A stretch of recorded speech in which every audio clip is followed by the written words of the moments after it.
delay. I can certainly go a little later. I'm in a hurry. Problems with the internet. Been sitting at my desk all morning with a slow internet. I think it's slowly shutting down the web. It's just becoming, I think it's going to collapse in my lifetime. We'll go back to having real memories again, which was partly, something I wanted to talk about yesterday was what does it mean for personhood? The fact that, our memories are being outsourced to devices. And it's random access memory, and memory is a digital quality. And it's clearly changing people's personalities. I'm not saying it's better or worse, but I have a sense that the students I teach are sort of version 3.0 or 4.0 people. Their personalities are different because they've been so saturated with the digital.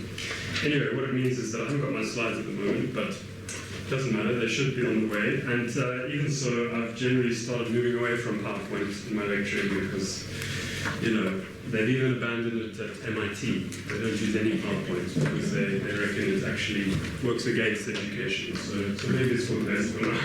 I'll certainly be pleased to have them back, etc. So today we are looking, well, it's a loose category, and the pieces are quite loosely connected. But it's essentially around coming of age, becoming an adult. The epigraphs I had were the line from Corinthians 13 about when I was a child, I lived and thought and played as a child, but when I became a man, I put away childish things. What does it mean to put away childish things? As with the Franzen, in Baldwin we have an essay that reflects on the death of a parent. One of the kind of crucial phases in a life, and often sort of gateway to being a full adult, I suppose. And the other epigraph was from Walt Whitman's Song of Myself, which was with something like, do I contradict myself? Very well then, I contradict myself. Because I think the essays, specifically Baldwin's, but also the others, and many of the others we've been reading are about how the I itself, how the self is a fundamentally contradictory property. And that once we begin to try to render it in language, in what Baldwin called the disastrously explicit medium of language, I thought it was such an incredible phrase, we begin to see how we contradict ourselves and how we can hold sometimes diametrically opposite ideas at the same time. And in a sense, part of getting older is learning to work with mutually annihilating truths. Also, had a lexical field, maybe I'll get to later, looking at the word memory and all the words around it, which I think is probably something I could have done earlier. Let's see.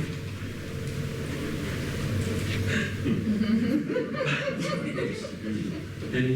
No, that's not working. Memory, obviously. We're looking at acts of commemoration with Franzen's essay, Baldwin's essay, memorialization,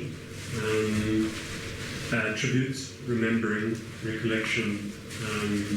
The whole field of what it means to remember someone else, really, at the same time as writing a personal essay is something we're going to think about today.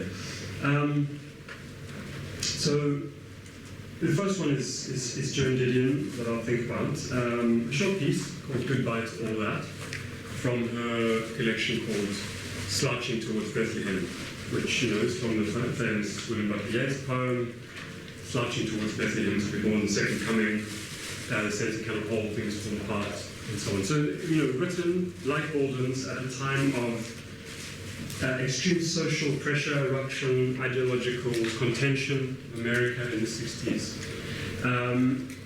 But you don't see that so much in this particular essay. It's a more personal piece.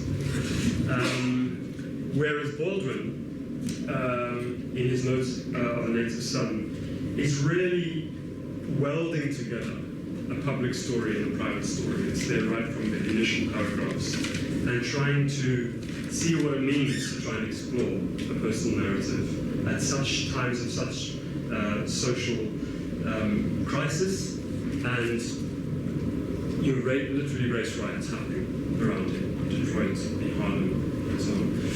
And then Ta-Nehisi Coates, an excerpt from his memoir, Between the World and Me. So James Baldwin was a novelist, of course. He was a social commentator. We'll probably look at some footage of him because he was the most extraordinary communicator. And in addition to essays and novels, he also wrote a book called The Fire Next Time, which was a book addressed to his young nephew. And it's a sort of epistolary form. It's framed as a letter to a young boy who's coming of age, who's in contemporary America. And Ta-Nehisi Coates adopts the same idea in his Between the World and Me, where he writes to his son. So they're framed as trying to pass on a certain modicum of wisdom of what it's meant to come of age in America, and especially to come of age as a black man in America, and to keep your soul alive, in a sense, to keep your personhood alive within a sort of context of increasing tension and racial polarization. So what I think also links these disparate essays is the question of style, because when I think of John Didion, let me see if I can find a picture of anything else that is in there.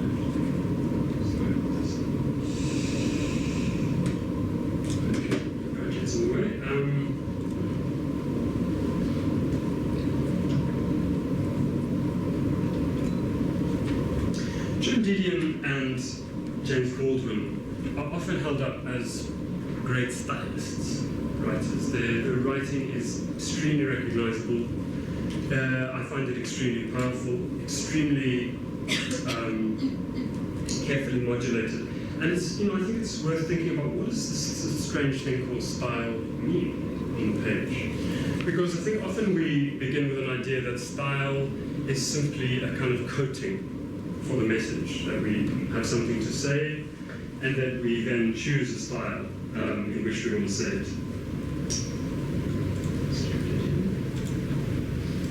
John Didion, very stylish person in all ways, and her style has been extraordinarily influential. I mean, when I read so many online essays and commentaries, I think one can still often hear Didion's sort of polished, confident, cosmopolitan sheen to the writing. And similarly with James Baldwin.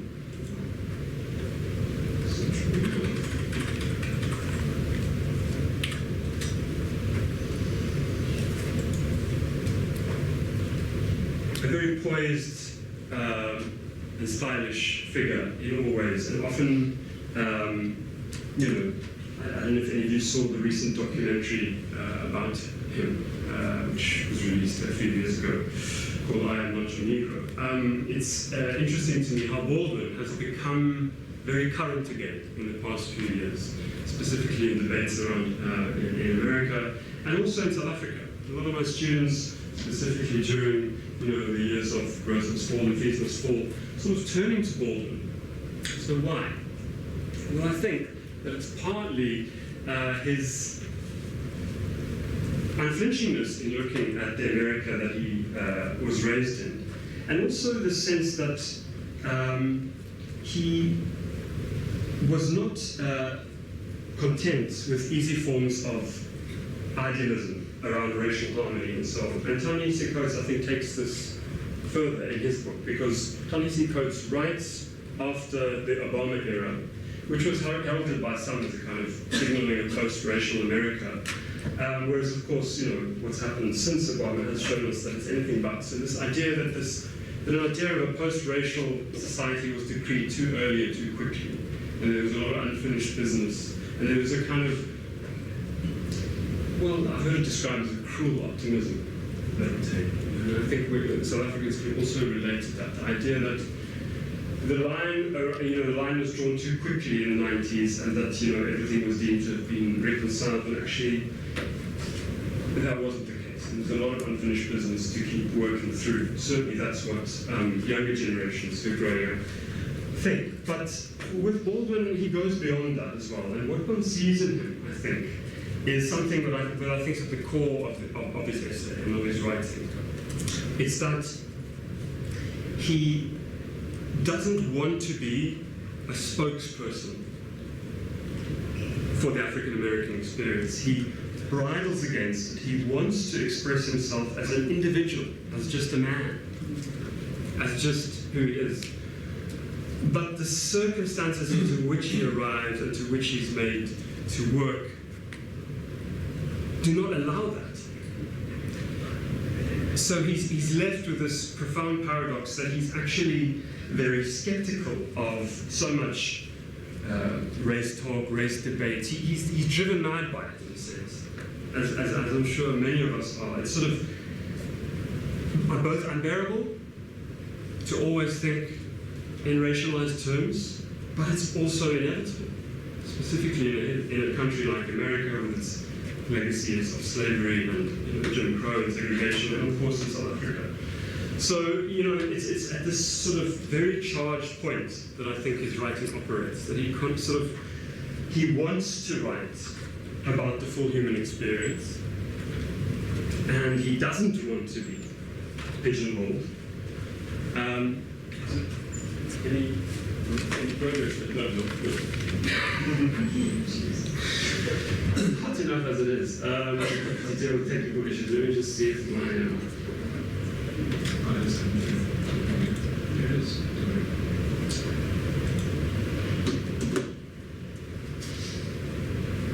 Perhaps will make more sense while I have my apartment after criticizing it. I find that very useful.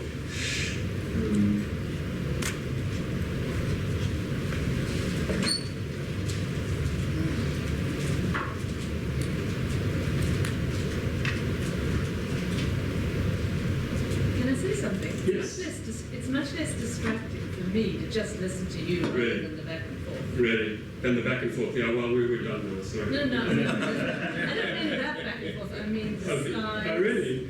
Yeah, because, I mean... You'd prefer not to have slides? Prefer not to tax my visual capacity at the same time as I'm trying to listen. I know. It's an open question, actually, but since I made them, I'm afraid I'm going to subject to them. Okay. I like the pictures.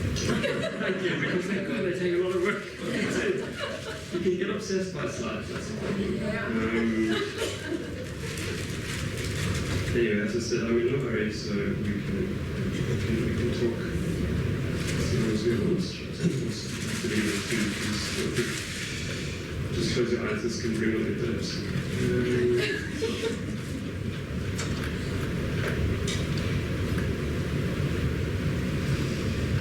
Thanks to John Morton. That's John Morton.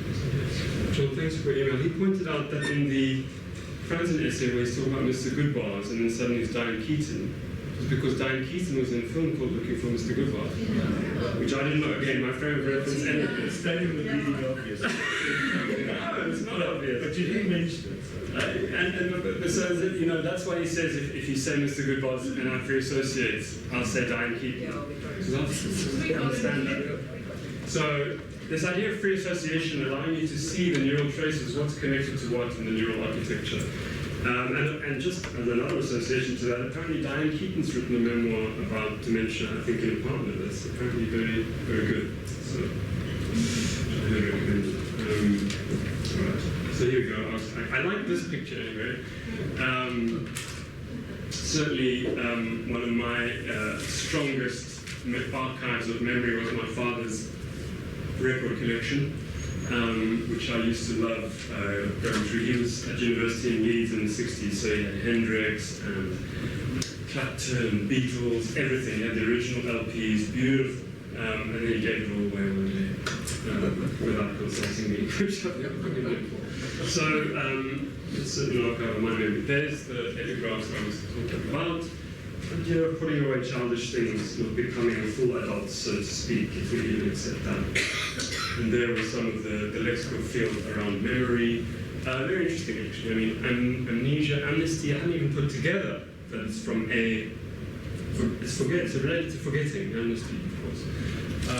Commemoration, mementos, film Memento, incredible film. Some of you have seen it, about a man who gets short-term memory loss. It's a wonderful meditation on memory. Memento Mori, reminders of death. Memos, notes for future use, memorandums, memoirs we've talked about. Memorabilia, memorable, memorialized, and so on. Mnemonic. In the first lecture, someone congratulated me for not talking about Proust in a lecture on memory. So I'm not going to talk about Proust, but mnemonic is something that spurs memory, a trigger. And often it can be olfactory, it can be smell, it can be sound. So sound, for me, with those records, is a very strong mnemonic. And of course, there's all kinds of memory techniques that people use, the memory palaces of antiquity, where people would imagine things lodged in every corner of this room. So I would just have to walk through the room again and remember them. So all kinds of mnemonic techniques, when people had to remember huge amounts of information. And then, of course, many rewords, recalling, recollection, remembering, remembrance, reminding, reminder, reminiscing. Right, so there we go. There's Joan Didion, looking very stylish. There, you see what I mean? Very sort of iconic figure for many of us. That's the collection that these comes from. A very famous line starts her essay collection, The White Album. We tell ourselves stories in order to live. We look for the sermon in the suicide, for the social or moral lesson in the murder of five. We interpret what we see, select the most workable of the multiple choices. We live entirely, especially if we are writers, by the imposition of a narrative line on disparate images, by the ideas with which we have learned to freeze the shifting phantasmagoria, which is our actual experience. So when I'm wondering if my discipline actually has any role in this world compared to people looking for drug-resistant TB cures or photovoltaic cells, I do think that narrative storytelling is in a sense integral to being human. It's a way of organizing and understanding time and of imposing a kind of provisional but very, very important form on the raw data of experience. It's essentially how we understand ourselves. We keep coming back to this idea that we understand our lives through certain narratives. Sometimes those narratives help us, sometimes they constrict us, and then people might go to therapy to try and change those narratives. And what we see in these essays are people perhaps realizing that the narratives they've lived by are damaging to them, and they need to shift gear, change them. I'll also just mention this extraordinary memoir, which perhaps some of you have read. Joan Didion suffered terrible tragedies in her later life. Her husband died of a stroke at dinner, and then her daughter died as well. And she began, after this tragedy of her husband dying, she wrote, "Life changes fast. Life changes in an instant. You sit down to dinner, and life as you know it ends. The question of self-pity." So this line, which is the first thing she writes after that tragedy, becomes this memoir, which has also become a play. It's been very influential. I really recommend it. There's James Baldwin. Sorry, just yes. And the other one about your daughter. Yeah, thank you. So Blue Nights is a sort of sequel. I mean, the Year of Magical Thinking is so devastating on the loss of her husband, and then when I heard that the daughter, she's got an unusual name, Quintana Roo. Quintana Roo died. She was adopted. She was adopted, right. So extraordinary memoirs on grief and loss. So yes, here's James Baldwin, sort of precocious and prodigious young writer. Yeah, I loved this as I was rereading the collection that it comes from.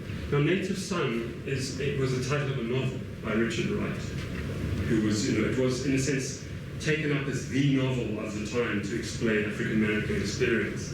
And that's why also Baldwin is sort of, he admires Richard Wright, but he also feels constricted by the portrait, by the main character of this novel, who's seen as emblematic of African American experience. And if there's one thing that I want to argue with his writing, is that he's trying to see human experience as symptomatic of the past. We're all affected by the past and the histories that produce us, but not emblematic of the past. So, and to me, this is a crucial intellectual move to make, especially in the cultural politics of today, where people are often just deemed emblems of a certain thing. And personhood is reduced to just the emblem. You're an emblem of this. You would say that because you're this, and of course you. He seems to be fighting against this imposition of a sort of fixed identity, even while knowing that he himself will be fixed in certain identities in people's minds. It's a corrosive paradox that he works through. He says, one writes out of one thing only, one's own experience. Everything depends on how relentlessly one forces from this experience the last drop, sweet or bitter, it can possibly live. This is the only real concern of the artist, to recreate out of the disorder of life that order which is art. The difficulty then for me of being a Negro writer was the fact that I was in effect prohibited from examining my own experience too closely by the tremendous demands and the very real dangers of my social situation. The situation coming up again. He found himself in a situation. I don't think the dilemma outlined alone is uncommon. I do think, since writers work in the disastrously explicit meaning of language, that it goes a little way towards explaining why, out of the enormous resources of Negro speech and life, and despite the example of Negro music, prose written by Negroes, of course this word does not sit well in the ear now, has been generally speaking so pallid and so harsh. I have not written about being a Negro at such length because I expect that to be my only subject, but only because it was the gate I had to unlock before I could hope to write about anything else. And you see similar expressions within South African writing. So he doesn't want to be a Negro writer, and yet he's compelled to be. So this was the documentary I was talking about. And interestingly, it's generated from an unfinished book that he began in the 1970s called Remember This House, where he was writing about the assassination of three of his friends, Martin Luther King, Malcolm X, and Medgar Evers, who we all knew personally during the civil rights struggle. And it blends together his writing, some of it unpublished. Samuel L. Jackson reads it, which is also quite strange, as Samuel L. Jackson reading it, with astonishing footage of him being interviewed, and then also, contemporary protests in Ferguson and the Black Lives Matter movement, protesting against police brutality and so on. So it's sort of made him a very current figure. I won't show the clips because we're a bit sort of behind time, but I will post these slides for you if you want them, and you can watch those yourself.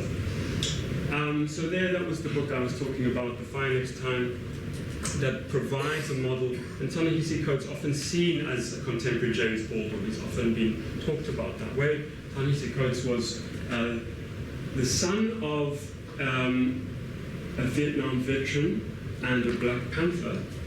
And then he also wrote the Black Panther comics, which became the Black Panther films. And it was a very strange sort of movement there. And this was his... he's a journalist, he started as a journalist primarily, and this was his reflection on the Obama years. So this is, he addresses his young boy. You're growing into consciousness, and my wish for you is that you feel no need to constrict yourself to make other people comfortable. And I love this quote of his, that's in the reading I gave you, where he talks about being at university. And I love assigning that reading for my students because it really gives a sense of what it means to be young and to be discovering things, and to, that moment where your neural networks are still growing and absorbing. And he talks about being at Howard College in Washington, D.C., and how much he loved it, how much he learned, how much he was growing. Not just his formal education, but his emotional education. And he says at one point that what he loved most of all was not necessarily classrooms, but he just liked going to the library and filling out 3 call slips and sitting there and reading. And he said the classroom was a jail of other people's interests. The library was open, unending, free.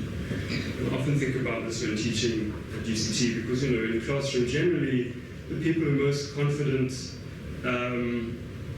will dominate the discussion and set the terms, but you always know that we're a quiet person there who's not saying anything, who you always wonder about that person. What are they thinking? What are they, even if they don't have the, they're too nervous to speak.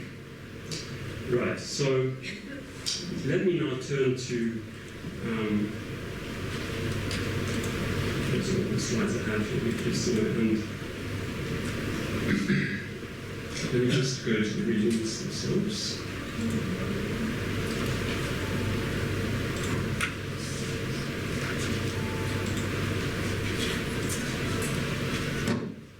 So, Didion. Two different versions of New York as well that we get in the Baldwin and the Didion. Very different versions. It's easy to see the beginning of things and harder to see the ends. And I really just want to, pretty much focus on the beginnings and ends of these essays. I will begin with their opening salvo and their closing cadence, which of course, probably the most important parts of any piece of writing. I can remember now, with a clarity that makes the nerves in the back of my neck constrict, when New York began for me. But I cannot lay my finger upon the moment it ended. I can never cut through the ambiguities and second starts and broken resolves to the exact place on the page where the heroine is no longer as optimistic as she once was. When I first saw New York, I was 20, and it was summertime, and I got off at DC7 at the old Idlewild temporary terminal in a new dress, which had seemed very smart in Sacramento, but seemed less smart already. And even in the old Idlewild temporary terminal, and the warm air smelled of mildew, and some instinct programmed by all the movies I'd ever seen, and all the songs I'd ever sung, and all the stories I'd ever read about New York, informed me that it would never be quite the same again. In fact, it never was. Sometime later, there was a song on old jukeboxes on the Upper East Side that went, "But where is the schoolgirl who used to be me?" I don't know if anyone knows that song. You can sing it. And if it was late enough at night, I used to wonder that. Where's the schoolgirl that used to be me? Where are all of these moments? Where's that child that I once was? I now know that almost everyone wonders something like that sooner or later, no matter what he or she is doing. But one of the mixed blessings of being 20 and 21, even 23, is a conviction that nothing like this, all evidence to the contrary notwithstanding, has ever happened to anyone before. So this is an unusual essay. The tone is quite strange, is it? What is finally her attitude to the young self? Because in one sense, I suppose it's quite, forgiving, indulgent, it's ironic, but there's also a real kind of jadedness and sadness about the piece, about what value do those impressions and first memories of the city still have, given that everything that's unfolded since then. So I was interested about the tone color of this essay. It seemed hard to, and the way that it sort of almost fades out as an essay. Some pieces of writing round themselves off. Often when we end a piece of writing, we feel the urge to round things off with a bang, tie a bow. It could be a very dangerous thing to do, to try and hit a symbol as you finish a piece of writing, often force things there. This essay, if anything, it seems like a fade out. It just sort of starts very vivid, and then as the voice gets more and more sort of jaded, it just sort of peters off, peters away. I'll just read the next paragraph as well. Of course, it might have been some other city had circumstances been different and the time been different, and had I been different, might have been Paris or Chicago or even San Francisco. But because I'm talking about myself, I'm talking here about New York. The first night I opened my window on the bus into town and watched for the skyline, but all I could see were the wastes of Queens and the big signs that said Midtown Tunnel this lane, and then a flood of summer rain. Even that seemed remarkable and exotic, for I had come out of the West where there was no summer rain. And for the next 3 days I sat wrapped in blankets in a hotel room, air-conditioned to 35 degrees, and trying to get over a bad cold and high fever. It did not occur to me to call the doctor because I knew none, and although it did occur to me to call the desk and ask that the air condition be turned off, I never called, because I did not know how much to tip whoever might come. Was anyone ever so young? I'm here to tell you that someone was. It's beautiful line. Was ever anyone that young? I recognize that kind of moment so powerfully, being so, nervous to ask them as ordinary things. Was ever someone so young? Yes. I'm here to tell you that someone was once this young. All I could do during those 3 days was talk long distance to the boy I already knew I would never marry in the spring. The tense is already doing somersaults here. I would stay in New York, I told him, just 6 months, and I could see the Brooklyn Bridge from my window. As it turned out, the bridge was the driver, and I stayed 8 years. Even the iconic identification with Brooklyn Bridge was all wrong. So there's a lot going on in that style, that prose, even though it actually seems so sort of inevitable, this writing. You know, when you're in the hands of a really powerful stylist, what they write seems to be sort of, couldn't have been any other way. But of course, there's a whole lot of things going on here. It's very hard to get underneath the surface tension of non-fiction like this. Because if it was a poem or a novel, you could say, oh, look at the metaphor they use. But with non-fiction, you sort of seem to say, well, that's just the way it was. But it's not just that. She's told herself a certain story. And within the text, there's all this grammatical sort of somersaulting as she's trying to both do justice to the young self, but also always remind us that she's older and wiser and more jaded. So, you know, again, what is all that she's saying goodbye to? Obviously it's New York. She goes to California after this, and she's associated very strongly with that part of the world, writing about LA and so on. It's about leaving New York.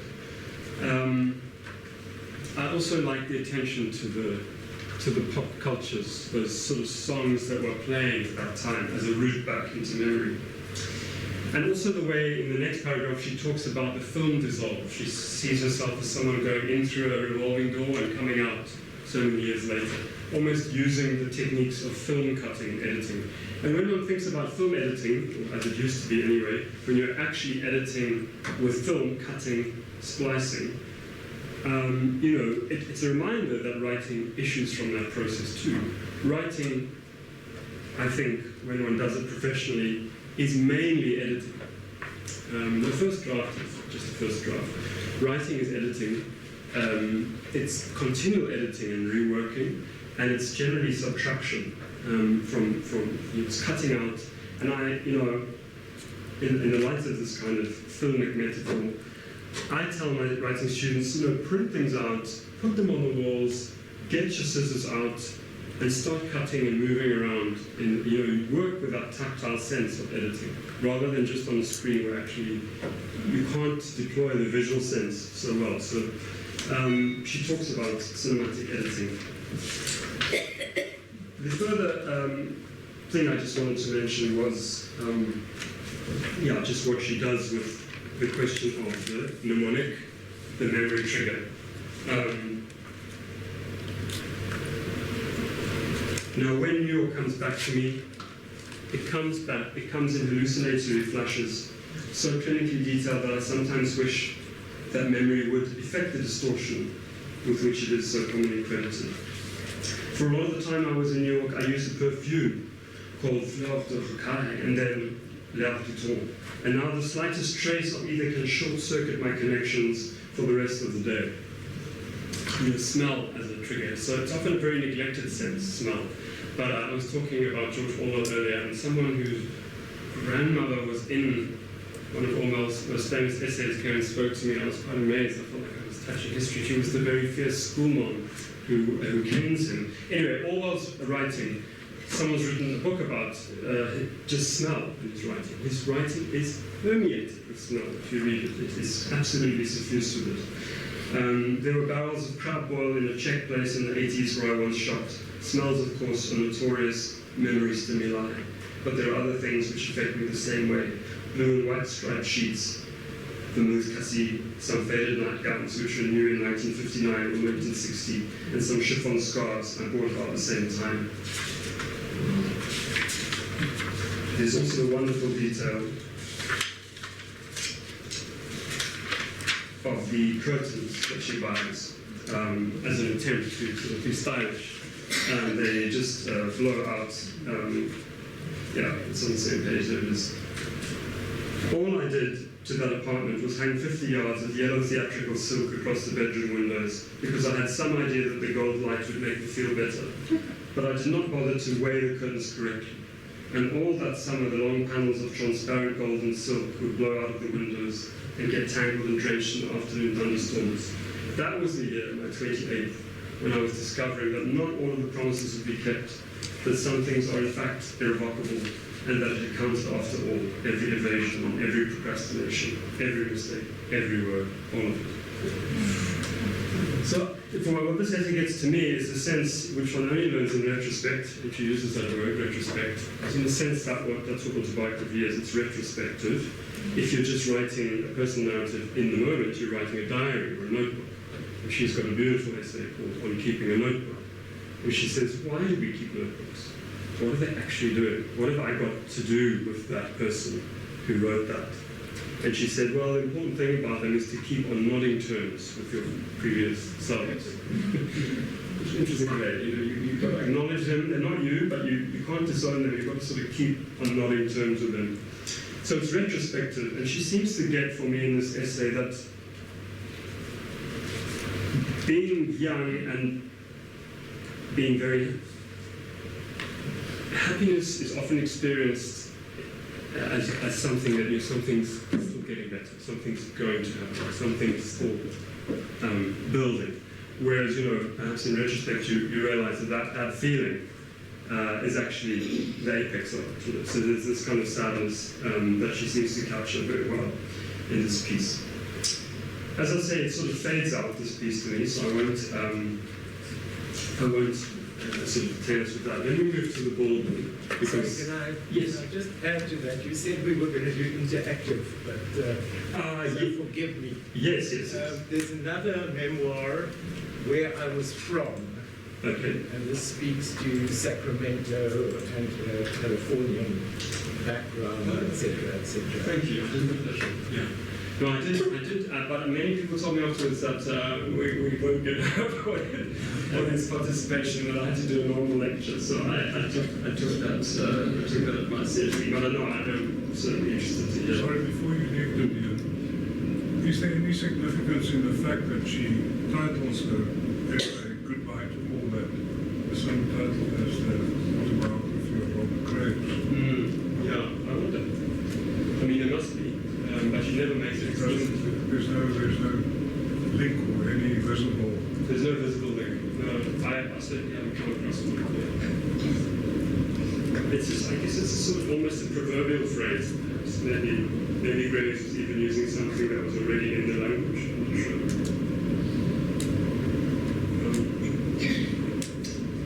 All right, well, let me look at the start and the end of... So James Baldwin was, as he says here, the son of a preacher man, raised in the church, and you can hear the biblical cadences, the rhetorical amplitude of his writing is quite awesome to me. I sometimes just look at his sentences and go, you often get sports commentators that get really excited about things. I mean, there's a wonderful clip of someone commentating about Lionel Messi. Going, no, let Messi, incredible! I often wish literary critics did a bit more of that. Oh my God, look at that move, that's unbelievable. What Jimmy Baldwin did there. And honestly, I sometimes read it and I just, sometimes Lionel Trilling said of Anna Karenina that sometimes all you can do is point as a literary critic. So I'm basically just going to point a few things here. So right from the beginning, the private and the public is welded together. His father has died. His last child is born the same day, and on the day of the funeral, it's the author's birthday, and all of it at the same time. One of the bloodiest race riots in the century is happened in Detroit, and Harlem is on the knife edge. So, yeah, it's right there from the beginning. At the bottom of the first page, I had not known my father very well. I read a memoir recently by someone called Tabo Dijana. It's called Nobody's Business. I don't think it was very well known, has achieved much visibility, but it's about Dijana tries to understand the circumstances of his father's murder. His father was a taxi driver in Pedi, in the Eastern Cape, and he's murdered. And it's quite an extraordinary book where he tries to grieve for his father and also understand his father's life. And in that book, he talks about reading this essay, and he comes across this line, "I have not known my father very well," and that just sets the whole project in motion. He just thinks, oh my God, that was the same for me. And also, I've never heard anyone say that before. You know, to say, my father was partly a stranger to me. Okay? Did not know him very well.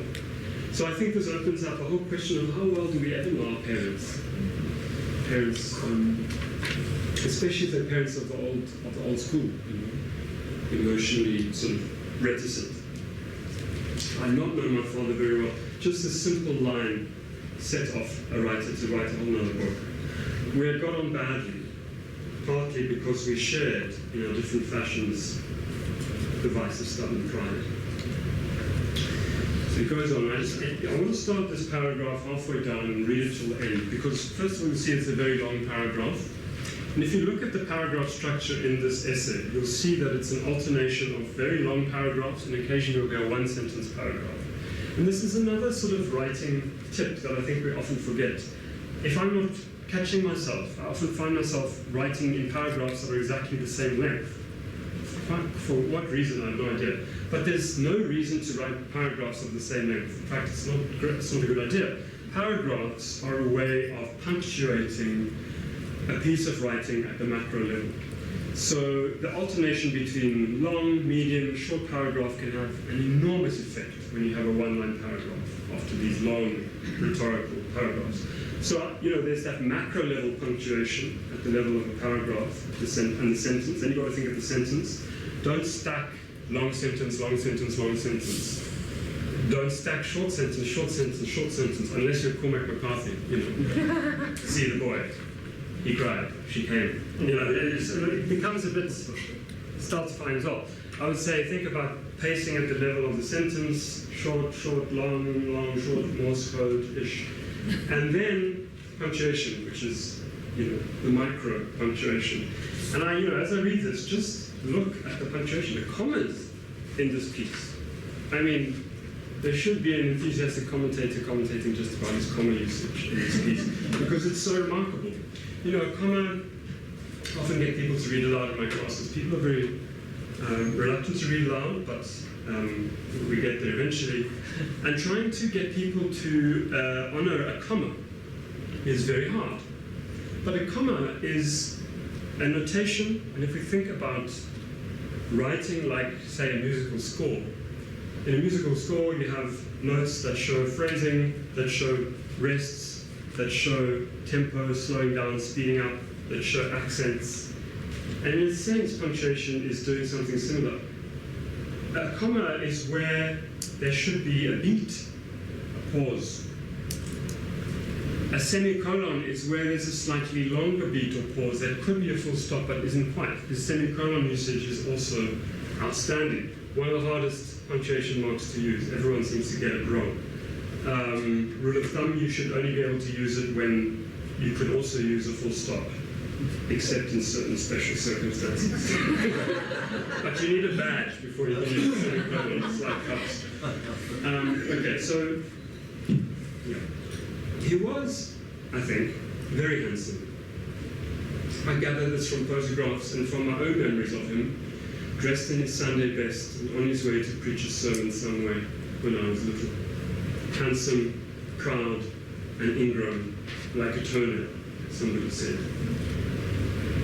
But he looked to me, as I grew older, like pictures I had seen of African tribal chieftains. He really should have been naked, with war paint on and barbaric mementos, standing among spears. Something ironic there, I think. He could be chilling in the pulpit, and indescribably cruel in his personal life. And he was certainly the most bitter man I've ever met. Yet it must be said that there was something else in him, buried in him, which lent him his tremendous power and even a rather crushing charm. Now, if we just look at that sentence, he could be chilling in the pulpit and indescribably cruel. Okay, so, you know, many people have said, and I think it's true, that the biggest enemy of a writer is adjective. You should always strip out adjectives wherever you can. They slow down writing. They create overwriting. Verbs are where true writing resides. Well chosen verbs. But when a very skilled writer selects a complicated adjective, it can have a great force. Indescribably cruel. I mean, it's a hell of a strong word to use. Also, it's indescribably cruel, but he's also being described. So there's something paradoxical in this whole paragraph, which is setting out to try to evoke his father, who he finds such an opaque, strange, contradictory man. He's trying to set him down in the disastrously explicit medium of language. This is not a portrait. It's not a portrait in visual terms, it's writing, which has to be so exact.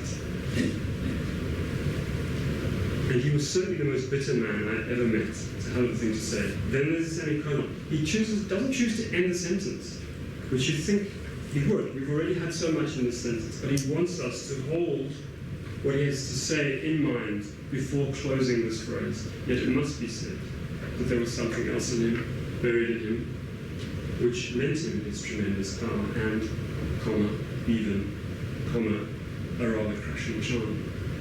It had something to do with his blackness, I think. He was very black. With his blackness and his beauty, and with the fact that he knew that he was black, he did not know that he was beautiful.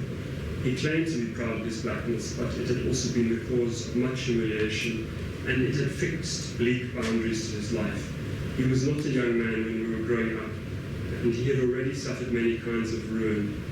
In his outrageously demanding and protective way, he loved his children, who were black like him and menaced like him. And all these things sometimes showed in his face when he tried, never to my knowledge with any success, to establish contact with any of us. When he took one of his children on his knee to play, the child always became fretful and began to cry. When he tried to help us, when he tried to help one of us with our homework, the absolutely unabating tension which emanated from him caused our minds and our tongues to become paralyzed. So that he, scarcely knowing why, flew into a rage, and the child, not knowing why, was punished. If it ever entered his head to bring a surprise home for his children, it was, almost unfailingly, the wrong surprise. And even the big watermelons he often brought home on his back in the summertime led to the most appalling scenes. I do not remember in all those years that one of his children was ever glad to see him come home. From what I was able to gather of his early life, it seemed that this inability to establish contact with other people had always marked him, and had been one of the things which had driven him out of New Orleans.